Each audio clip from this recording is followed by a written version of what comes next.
Hello everyone, स्वागत करता हूं आप सभी का अपने इस यूट्यूब चैनल पे। आज के इस वीडियो में हम पावर ट्रांसमिशन डिस्ट्रीब्यूशन का पार्ट 2 डिस्कस करेंगे। तो ये पार्ट 2 क्या है? प्रीवियस वीडियो में हमने पावर ट्रांसमिशन और डिस्ट्रीब्यूशन के जितने भी इंपॉर्टेंट एमसीक्यूज़ है, जितने भी न्यूमेरिकल्स है, उनको डिस्कस किया था। फिर भी टाइम कंस्ट्रेंट की वजह से कुछ क्वेश्चंस रह गए थे। So in this video we'll try to cover out maximum questions that we can. Okay, अगर आपने हमारे टेलीग्राम चैनल को सब्सक्राइब नहीं किया है तो उसका लिंक मैंने डिस्क्रिप्शन में अटैच किया है, आप एक बार जाके उसको चेकआउट कर लीजिए। प्रीवियस सेशन और ये सेशन दोनों का पीडीएफ मैं टेलीग्राम चैनल पे शेयर कर दूंगा। Okay, so without wasting any more time let's get started towards the video. यहाँ पे देखिए फर्स्ट क्वेश्चन है, अ 2 वायर सिस्टम, एक second, A 2-wire system has the voltage at the supply end maintained at 500 volt. The line is 3 km long. If the full load current is 120 ampere, what must be the booster output in order that the far end voltage may also be 500 volt? Take the resistance of the cable at the working temperature as 0.5 ohm per kilometer. यहाँ पे देखिए, हम अगर इसको थोड़ा अच्छे से diagram के थ्रू अगर हम इसको समझने का ट्राई करेंगे। अच्छा, वैसे क्वेश्चन जो है महाट्रांसको एई का 2024 का पेपर था, उसमें सिमिलर कंसेप्ट का क्वेश्चन आया था ऑलमोस्ट, बस वैल्यू चेंज थे। यहाँ पे देखिए, मान लीजिए अगर ये अपना सेंडिंग एंड है, ये हमारा रिसीविंग एंड है और ये बीच की केबल है, तो इसके बीच में अगर हमें बूस्टर ट्रांसफार्मर लगाना है, इसको मैं बूस्टर बोल रहा हूँ, बूस्टर ट्रांसफार्मर हम यहाँ पे लगाने वाले हैं। सेंडिंग एंड का वोल्टेज दिया है 500 वोल्ट, रिसीविंग एंड का वोल्टेज भी दिया है 500 वोल्ट। ओके, और लाइन जो है वो 3 किलोमीटर लॉन्ग दी है।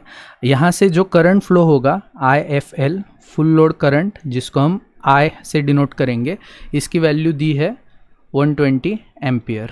ओके, और हमें जो केबल का रेजिस्टेंस है, केबल का रेजिस्टेंस जिसको मैं R कंसिडर करूँगा, R कितना दिया है 0.5 ओहम पर किलोमीटर, और टोटल लेंथ कितनी है 3 किलोमीटर लॉन्ग है। मतलब अगर मैं टोटल रेजिस्टेंस फाइंड आउट करूँगा, 0.5 into 3 is equal to 1.5 ohm, ये आएगा टोटल रेजिस्टेंस। हमें क्या पूछा है कि ये जो बूस्टर है, ये बूस्टर का रेटिंग कितना होगा। तो मान लीजिए अगर पूरा करंट यहाँ से फ्लो हो रहा है, सेंडिंग एंड और रिसीविंग एंड का वोल्टेज भी इक्वल है, तो हम बूस्टर का रेटिंग कैसे फाइंड आउट करेंगे? बूस्टर रेटिंग, जितना भी यहाँ पे पावर लॉस होगा, मान लीजिए यहाँ पे जो भी पावर लॉस हुआ है उसको पूरा बूस्टर को कॉम्पेंसेट करना पड़ेगा, तभी आपका सेंडिंग एंड और रिसीविंग एंड का वोल्टेज इक्वल आएगा। तो पावर लॉस हम कैसे डिनोट करते हैं? I²R। In a similar way, जितना भी I²R लॉस हो रहा है वो पूरा हमारा बूस्टर कॉम्पेंसेट करेगा। यहाँ पे देखिए I का वैल्यू है 120 इंटू 120 इंटू 1.5। ओके,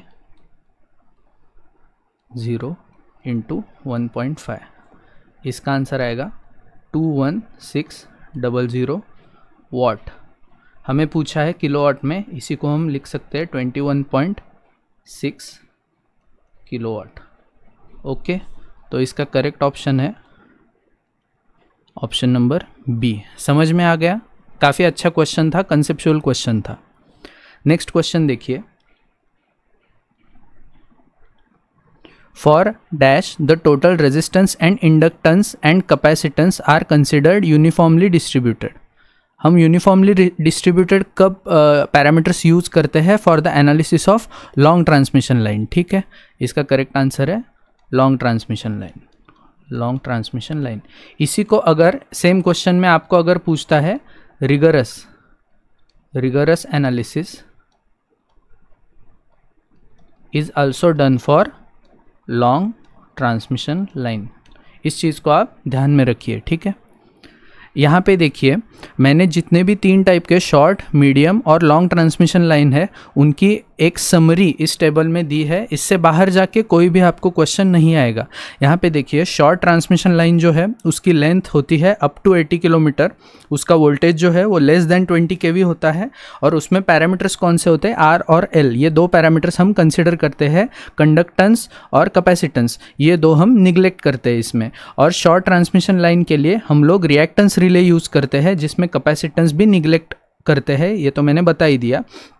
उसके बाद वेरी इंपॉर्टेंट पॉइंट, जितने भी हमारे शॉर्ट ट्रांसमिशन लाइन है, short transmission line is the loading of short transmission line is dependent upon thermal limit of that line. Okay, उसके बाद देखिए मीडियम ट्रांसमिशन लाइन जिसकी लेंथ 80 किलोमीटर से 200 किलोमीटर तक होती है। कौन से मतलब डिफरेंट रेफरेंस बुक्स में कहीं कहीं पे आपको 160 किलोमीटर भी मिलेगा, 160 और 200। अब एग्जामिनर जो भी रेफरेंस बुक फॉलो करेगा उसके अकॉर्डिंग वो ऑप्शन सेट करेगा। कहीं कहीं पे 160 है, कहीं कहीं पे 200 किलोमीटर से, ठीक है। उसका जो वोल्टेज रेंज है वो है 20 kV से लेके 100 kV तक। और यहाँ पे देखिए R, L और C ये 3 पैरामीटर्स हम कंसिडर करते हैं, कंडक्टेंस को हम निग्लेक्ट करते हैं। For the protection of medium transmission line we use impedance relay and capacitance is considered lumped in this particular modelling of transmission line. दूसरी चीज़, the loading of the transmission line, medium transmission line is influenced by voltage regulation limit. Okay, उसके बाद देखिए long transmission line which has length greater than, कहीं कहीं पे 160 kilometre है, कहीं कहीं पे 200 किलोमीटर्स है। It has a voltage range of greater than 100 kV। Parameters, चारों पैरामीटर्स हम यहाँ पे कंसिडर करते हैं, R, L, C और G। और जो रिले है जो हम for protection of long transmission line use करते हैं वो है मोह रिले। इसी को हम लोग इम्पिडेंस हो गया, रिएक्टेंस हो गया, इसको मोह रिले या फिर एडमिटेंस रिले भी हम इसको कहते हैं, ठीक है। यहाँ पे देखिए जितने भी आपके R, L, C, G ये चारों पैरामीटर्स है वो डिस्ट्रीब्यूटेड फॉर्म में प्रेजेंट होते हैं और इसकी जो लोडिंग है it is dependent upon the stability limit of transmission line, ठीक है। समझ में आ गया? चलते हैं अगली क्वेश्चन की तरफ। ओके, यहाँ पे देखिए when the load impedance is equal to the characteristic impedance of the transmission lines then the reflection coefficient and standing wave ratio are respectively given। पहले क्या दिया है, given डेटा दिया है load impedance is equal to characteristic impedance जिसको मैं ZS से denote करूँगा of the transmission lines, then the reflection coefficient, हमें क्या पूछा है, reflection coefficient जिसको मैं टाउ से डिनोट करूँगा, उसकी वैल्यू पूछी है। और दूसरी क्या चीज़ पूछी है, standing wave ratio, voltage standing wave ratio, ये हमें पूछा है, ठीक है। तो यहाँ पे देखिए रिफ्लेक्शन कोएफिशिएंट का जो फॉर्मूला है वो फॉर्मूला होता है ZL minus ZS upon ZL plus ZS। Okay, यहाँ पे देखिए ZL is equal to ZS है, मतलब रिफ्लेक्शन कोएफिशिएंट जो है उसकी वैल्यू आएगी 0। दूसरा फार्मूला जो हम यूज़ करते हैं वोल्टेज स्टैंडिंग वेव रेशो का, वो फार्मूला होता है 1 plus tau upon 1 minus tau is equal to 1 plus 0 upon 1 minus 0 जिसकी वैल्यू आएगी 1, ठीक है। तो इसका करेक्ट आंसर है 0 एंड 1, ऑप्शन नंबर डी इसका करेक्ट आंसर है। समझ में आ गया? अब यहाँ पे देखिए ये जितने भी रिफ्लेक्शन, रिफ्रैक्शन, जितने भी फार्मूला है वो मैंने अगली स्लाइड में आपके लिए समराइज किए हैं। यहाँ पे देखिए पहली बात, whenever you are dealing with the reflection of the waves, ठीक है। यहाँ पे देखिए रिफ्रैक्टेड वोल्टेज अगर आपको फाइंड आउट करना है तो उसका फॉर्मूला आएगा 2ZL upon ZL plus ZS। यहाँ पे एक ट्रिक है, जब भी आपको वोल्टेज के बारे में पूछेगा सो ZL इज ऑलवेज प्रिडोमिनेंट, और जब भी आपको करंट के बारे में पूछेगा तो ZS इज ऑलवेज प्रिडोमिनेंट। ये एक चीज़ आप ध्यान रखेंगे। जब भी आपको रिफ्लेक्टेड वोल्टेज के बारे में पूछेगा तो फॉर्मूला क्या है, वोल्टेज पूछा है तो आपका ZL जो है प्रिडोमिनेंट होगा, ZL minus ZS upon ZL plus ZS। Okay, refracted current पूछा है तो ZS प्रिडोमिनेंट होगा, 2ZS upon ZS plus ZL into I, ठीक है। उसके बाद सेम रिफ्लेक्टेड करंट अगर पूछता है तो ZS minus ZL upon ZS plus ZL into I। अभी देखिए नगर परिषद को एक क्वेश्चन आया था, शायद CL वाधवा में भी ऐसे टाइप का एक क्वेश्चन है जहाँ पे उसने पूछा है फाइंड रिफ्लेक्शन कोएफिशिएंट, लेकिन उसने ये नहीं मेंशन किया फॉर वोल्टेज, मगर वोल्टेज के लिए चाहिए या फिर करंट के लिए चाहिए। तो ऐसा अगर आपको क्वेश्चन आता है without mention always consider for voltage. अगर वो पूछता है रिफ्लेक्शन कोएफिशिएंट और उसने वोल्टेज या फिर करंट नहीं मेंशन किया है तो आप डायरेक्टली ये फॉर्मूला यूज़ करेंगे, ठीक है।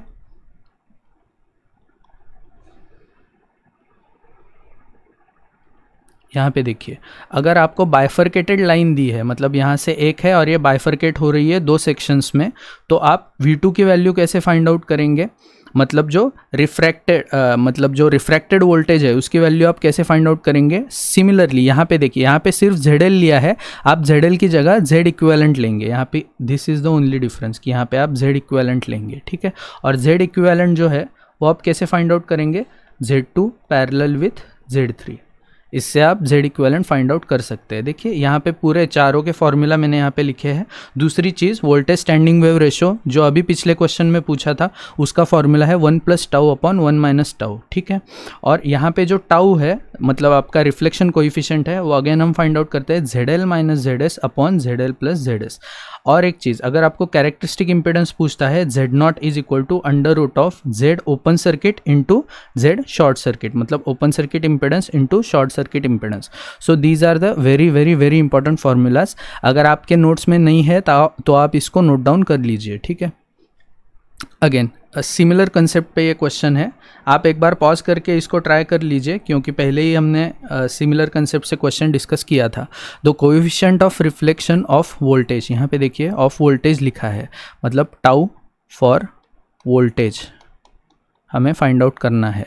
इसका फॉर्मूला क्या है? वोल्टेज के लिए दिया है तो ZL प्रिडोमिनेंट होगा, ZL - ZS upon ZL + ZS, ठीक है। For a short circuited line, अगर हम लाइन को शॉर्ट सर्किटेड कब मानेंगे? मान लीजिए यहाँ पे मेरा ये जो है वो ZS है, और अगर लाइन शॉर्ट सर्किटेड है उसका क्या मतलब है कि आपका जो ZL है उसका वैल्यू है 0, तभी आपका शॉर्ट सर्किटेड हुआ है, मतलब पूरा ये बाईपास करके ऐसा शॉर्ट हो गया है, ठीक है। तो हम यहाँ पे ZL की वैल्यू 0 पुट करेंगे, ओके। तो इसका आंसर आएगा -ZS upon ZS is equal to -1। So the correct answer is -1। समझ में आ गया? Next question, if a short transmission line is delivering to lagging power factor load, the sending end power factor is. ये engineering services का question है।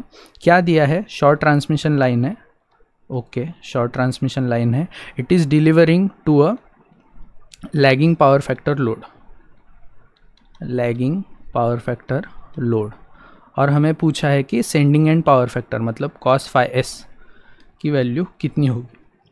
ये question का answer discuss करने के लिए हमें पहली चीज़ शॉर्ट ट्रांसमिशन लाइन की फेजर डायग्राम अच्छे से समझनी होगी, ठीक है।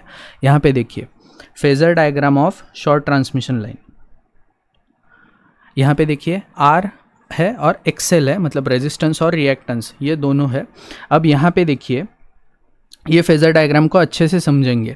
यहाँ पे अगर ये सेंडिंग एंड वोल्टेज है, पहले मैं क्या कंसिडर करूँगा, एक सेंडिंग एंड वोल्टेज है, या फिर इसको अगर हम रेफरेंस लेंगे लोड के रेफरेंस से, तो मैं पहले क्या करूँगा, एक रिसीविंग एंड वोल्टेज है, उसके बाद वहीं पे एक करंट है जो कि है लैगिंग पावर फैक्टर लोड, क्योंकि उसने क्वेश्चन में दिया है लैगिंग पावर फैक्टर, तो जो करंट है वो लैग करेगा वोल्टेज से, ठीक है। ये है आपका वोल्टेज, ये है आपका करंट, और ये है आपका phi r, मतलब जो लैगिंग पावर फैक्टर नेचर का है। उसके बाद इस वोल्टेज में अगर मैं यहाँ का जो ड्रॉप है वो ड्रॉप क्या आएगा, इसके अक्रॉस कितना ड्रॉप होगा, इसके ड्रॉप अक्रॉस जो होगा वो होगा IR, और इसके अक्रॉस जो होगा वो होगा I × XL, ठीक है। यहाँ पे देखिए मैंने IR मेंशन किया है which is in phase with the current, क्योंकि यहाँ पे रेजिस्टेंस है, और IXL जो ड्रॉप है वो इसके क्वाड्रेचर में होगा। इसका VR का और ये तीनों का जो है वो मैं अगर फेज़र सम लूँगा तो यहाँ पे आपको आएगा VS, ठीक है। समझ में आ गया? अब हमें क्या पूछा है कि यहाँ पे देखिए ये जो है इतना O से लेके E तक का, इसको मैं VR cos phi r से डिनोट कर सकता हूँ। उसके बाद जो E से लेके D तक का जो पार्ट है इसको मैं I × R से डिनोट कर सकता हूँ, और ये जो पूरा है, ठीक है, ये जो पूरा पार्ट है इसको मैं डिनोट कर सकता हूँ VS cos phi s, ठीक है। समझ में आ गया? तो मैं क्या बताना चाह रहा हूँ कि मैं इसको ऐसे भी डिनोट कर सकता हूँ कि VS cos phi s is equal to VR × cos phi r plus I × R, ठीक है। जिससे सेंडिंग एंड पावर फैक्टर अगर मुझे कैलकुलेट करना है तो cos phi r is equal to VR × cos of phi r plus I × R divided by VS, ठीक है। ये आएगा आपका formula sending end power factor का। तो इसमें मैंने डेरिवेशन आपको पूरा बता दिया। अगर आपको डायरेक्टली रिजल्ट याद रखना है तो आप वैसे भी उसको याद रख सकते हैं, ठीक है। इसका आंसर आएगा V R cos phi R plus I into R, V R cos phi R plus I into R, इसका आएगा ऑप्शन नंबर बी, ठीक है। समझ में आ गया, अच्छा क्वेश्चन था ये, इंजीनियरिंग सर्विसेज का प्रीवियस ईयर क्वेश्चन है, ठीक है। नेक्स्ट क्वेश्चन, ये जो क्वेश्चन है ये हमारे टेलीग्राम ग्रुप पे ही मैंने काफ़ी दिन पहले क्वेश्चन क्विज के फॉर्म में शेयर किया था, जिसमें दिया है transmission line has resistance of R is equal to √3, उसके बाद √3 ohm, find the impedance of the line, क्या दिया है, find the impedance of the line. कभी भी क्वेश्चन अच्छे से आपको रीड करना आना चाहिए, कभी भी जल्दबाजी नहीं करनी है क्वेश्चन रीड करते time. If it delivers the maximum power, अभी एक चीज़ आपको पता होगी, for maximum power condition of a transmission line, condition क्या होती है, x is equal to √3 of r। ये अगर कंडीशन फुलफिल होती है so the line is delivering maximum power. यहाँ पे देखिए x is equal to √3 into R की कितनी वैल्यू गिवन है, √3, तो आपकी x की जो वैल्यू आएगी वो आएगी 3 ओम, ठीक है। काफ़ी स्टूडेंट्स ने यहाँ पे देखिए 3 ओम को भी टिक किया था, कुछ स्टूडेंट्स हैं जिन्होंने √3 को टिक किया था, देखा ही नहीं कि x is equal to √3r पता है, r की कितनी वैल्यू है देखी नहीं, सीधा √3 आंसर को मार्क कर दिया। 45% स्टूडेंट्स का रॉन्ग हुआ है ये आंसर, ठीक है। यहाँ पे देखिए x की वैल्यू आ गई, लेकिन मुझे वो x की वैल्यू पूछ रहा है क्या, तो नहीं, वो क्या पूछ रहा है कि इम्पिडेंस कितना होगा। तो इम्पिडेंस का फॉर्मूला क्या होता है, this is basic question, r² plus x² under root में, ठीक है। इसमें अंडर रूट ऑफ r कितना है, √3, मतलब 3 प्लस 3 का square is equal to √12 is equal to 2√3 ohm, ठीक है। इसका सही आंसर है ऑप्शन नंबर सी। देखिए काफ़ी अच्छा क्वेश्चन था। Next question, the power transfer through the uncompensated symmetrical lossless transmission line is P1। पहले उसने एक पावर दी है, केस 1, अनकॉम्पेंसेटेड लाइन है, ठीक है, अनकॉम्पेंसेटेड लाइन जिसमें पावर आपको दी है P1। उसके बाद दूसरा केस 2 में उसने क्या किया है, the degree of series compensation employ किया है, सीरीज कॉम्पेंसेशन, और उसका कितना है, k की वैल्यू कितनी है, 0.5, डिग्री कितना है, 0.5। Then the power transfer through a series compensated transmission line P2 कितना आएगा वो पूछ रहा है। यहाँ पे देखिए केस 1 में उसने क्या किया था, ऐसी एक डायरेक्टली एक लाइन थी, मान लीजिए यहाँ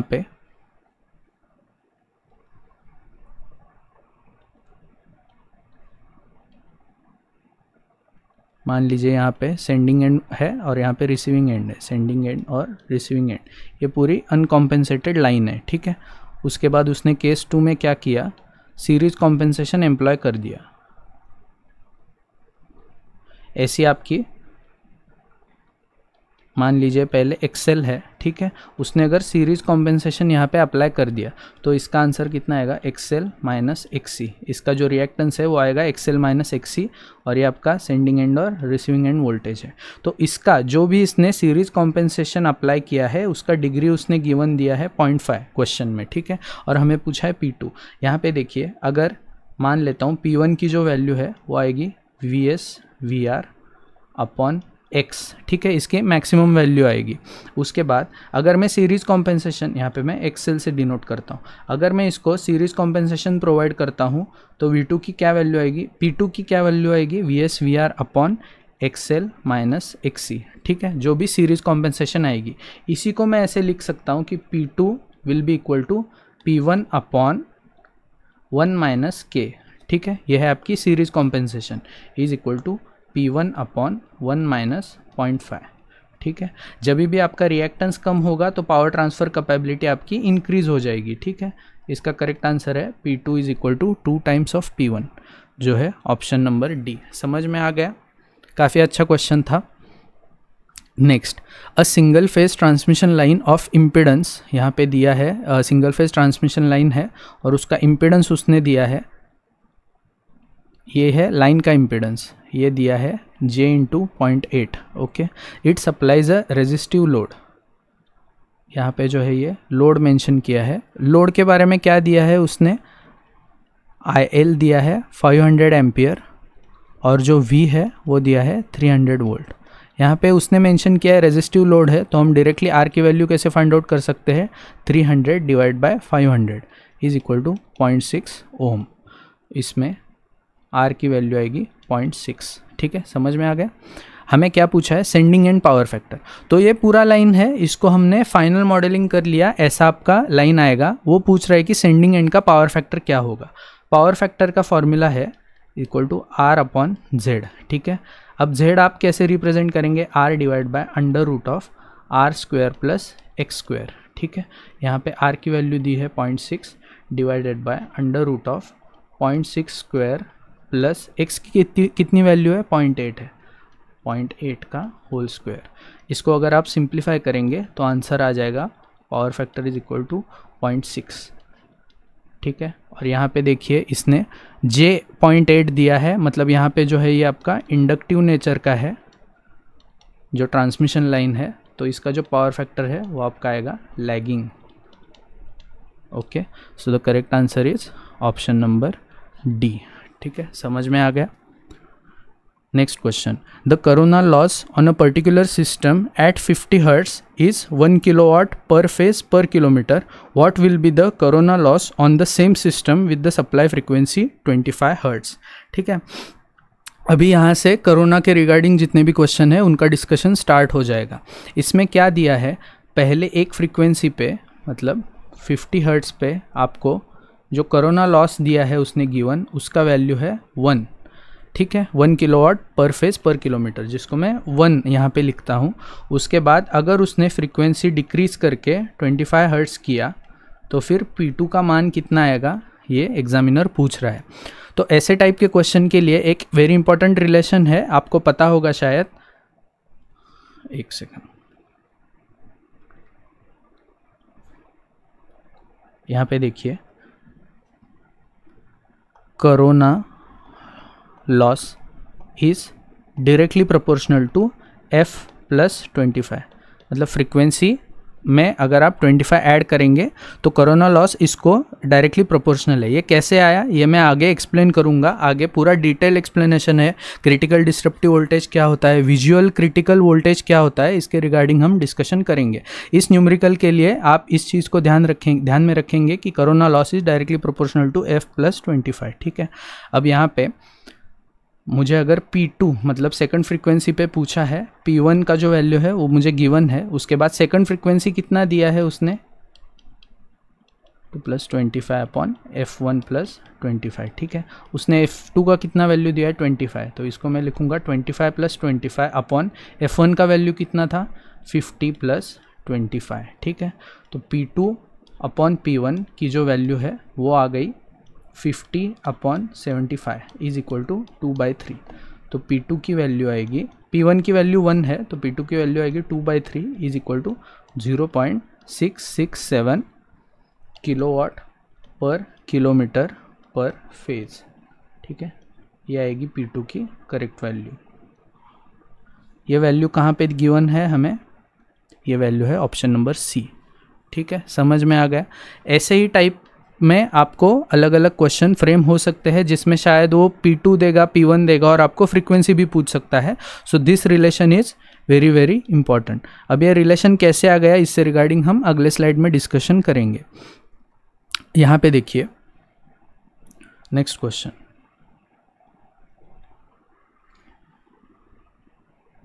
for reliable protection of an overhead transmission lines from direct current stroke using ground wires, the protection angle A between the vertical line through the ground wire axis and the line passing through the ground wire axis to the outermost line conductor should be। ठीक है, again this is a factual data question you can say. यहाँ पे देखिए इसको मैंने diagram की तरफ से डायग्राम की मदद से इसका मैंने एक्सप्लेनेशन दिया है नेक्स्ट स्लाइड में। यहाँ पे देखिए, ये अगर मान लीजिए ये जो है ये ग्राउंड वायर है आपकी, एक सेकेंड, ये जो है ये आपकी ग्राउंड वायर जो है ये आपका है शील्डिंग एंगल। ठीक है, तो तो ground wire is use to protect against direct lightning stroke in the overhead transmission line, thereby providing protection to the phase wire. The angle between them is called shielding and the angle between them is 20 degree Celsius 20 degree to 30 degree. ठीक है, तो ये जो theta है इसका जो practical scenario में हम इसका वैल्यू कितना लेते हैं, 20 डिग्री से लेके 30 डिग्री तक हम इसका वैल्यू लेते हैं. ठीक है, तो इसका करेक्ट ऑप्शन होगा option number B, 20 degree to 30 degree है इसका करेक्ट आंसर है. ठीक है, next question. When bundle of conductors are used in place of single conductors the effective inductance and capacitance will. अब यहाँ पे देखिए, अगर आपके पास एक सिंगल कंडक्टर है, ठीक है, तो इसका जो रेडियस है वो रेडियस आएगा r.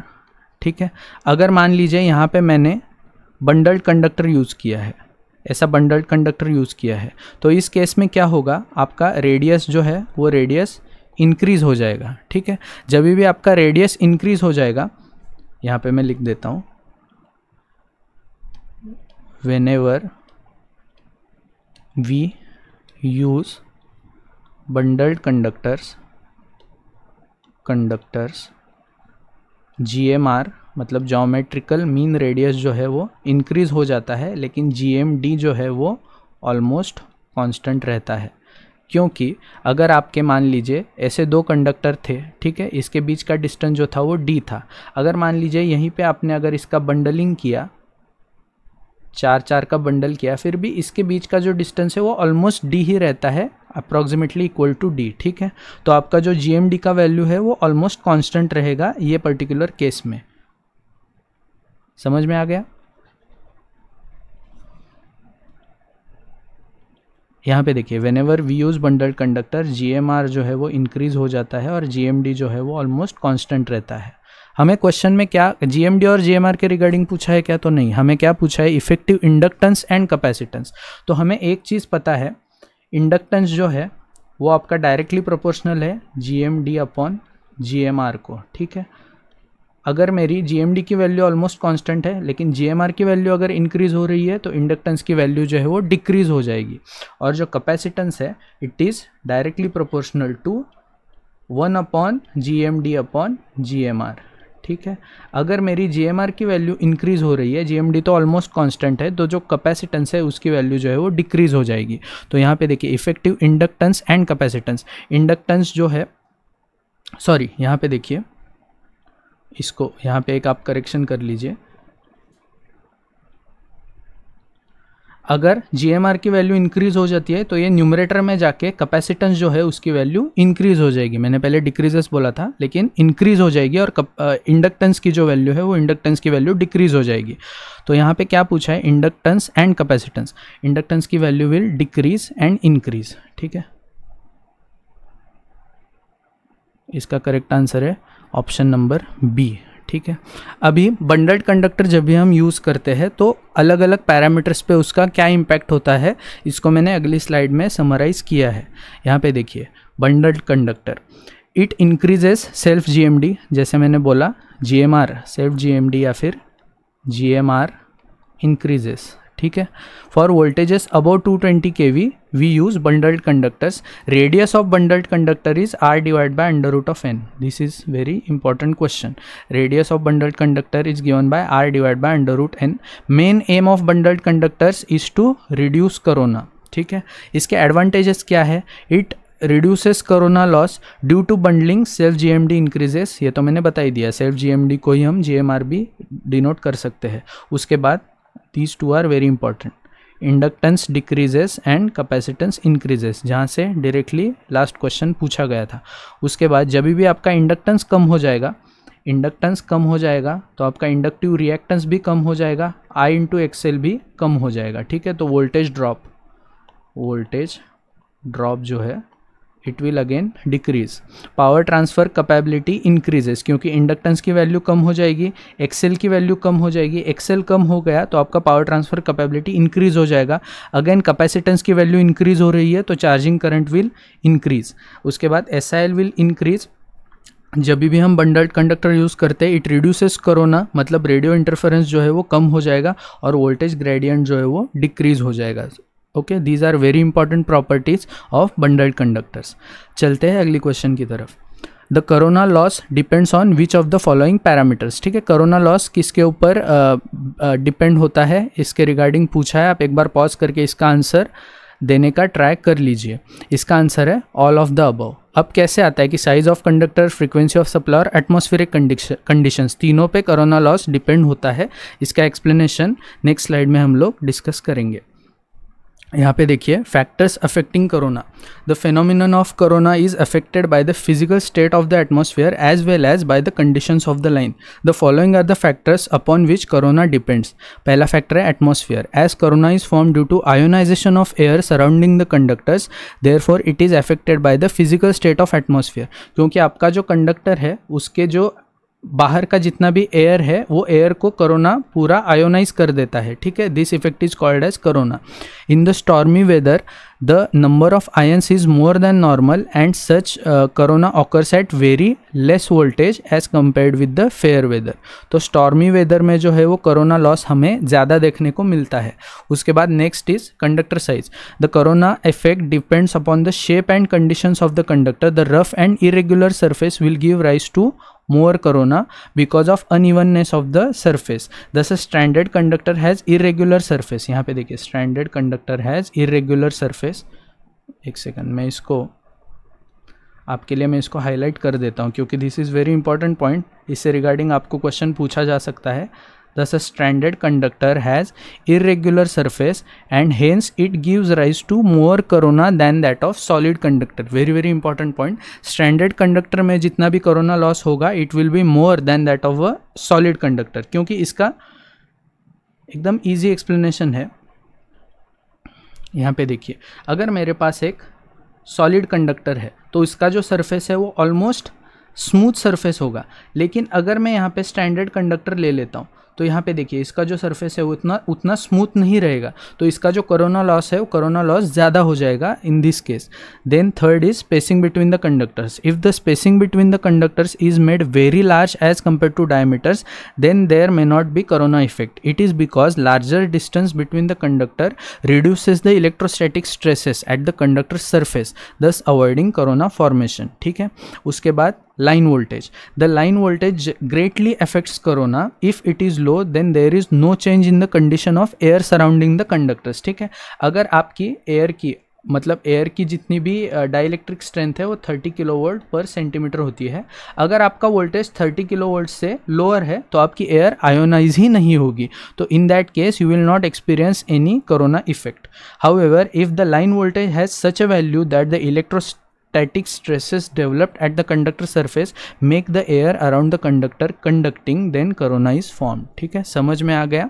सो ये चार जो पॉइंट्स है काफ़ी इंपॉर्टेंट पॉइंट्स है जिससे आपको MCQ पूछे ही जाते हैं, स्टेटमेंट टाइप MCQs। ठीक है, नेक्स्ट, अब यहाँ इसमें तीन टर्म्स देखने के लिए मिलते हैं। पहला है critical disruptive voltage, second is visual disruptive voltage और third is power loss due to corona. देखिए, ये जो फॉर्मूला है, यहाँ से हमने जो पिछला न्यूमेरिकल जो सॉल्व किया था उसमें जो रिलेशन आया था वो ये पर्टिकुलर फॉर्मूला से आया था। यहाँ पे देखिए, पावर लॉस जो है it is directly proportional to frequency plus 25। ठीक है, Formation of corona is always accompanied by energy loss which is dissipated in the form of light, heat, sound and chemical reaction. Again very very important. यहाँ से JEE level के exam में आपको पूछा जा सकता है कौन कौन से फॉर्म में पावर लॉस होता है कोरोना में। लाइट, हीट, साउंड मतलब जो हिसिंग साउंड आता है और केमिकल रिएक्शन जहाँ से ओजोन फॉर्म होता है। Ozone is formed. ठीक है,